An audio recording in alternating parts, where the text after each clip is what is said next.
ಪ್ರಜಾಧ್ವನಿ ಇದು ಪ್ರಜೆಗಳ ನಂಬಿಕೆಯ ಧ್ವನಿ.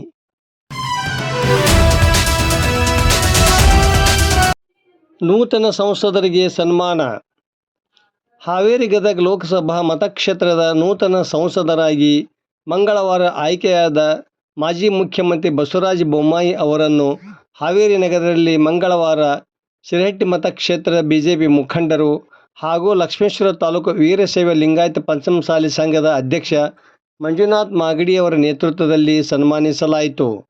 ಈ ಸಂದರ್ಭದಲ್ಲಿ ಮುತ್ತು ನೆರಲ್ಗಿ, ರಾಜು ಲಿಂಬಿಕಾಯಿ, ಚಂದ್ರು ಮಾಗಡಿ, ಅಭಯ್ ಜೈನ, ಮಂಜು ಮುಳುಗುಂದ, ಪ್ರವೀಣ ಹೊಟ್ಟಿ, ಮಲ್ಲಿಕಾರ್ಜುನ ನೇರಲೋಡಿ ಸೇರಿದಂತೆ ಮತ್ತಿತರರು ಇದ್ದರು. ಕಾರ್ಯಕರ್ತರು ಇದೇ ಸಂದರ್ಭದಲ್ಲಿ ನೂತನ ಸಂಸದ ಬಸವರಾಜ ಬೊಮ್ಮಾಯಿ ಅವರಿಗೆ ಸಿಹಿ ತಿನ್ನಿಸಿ ಸಂಭ್ರಮ ಆಚರಿಸಿದರು.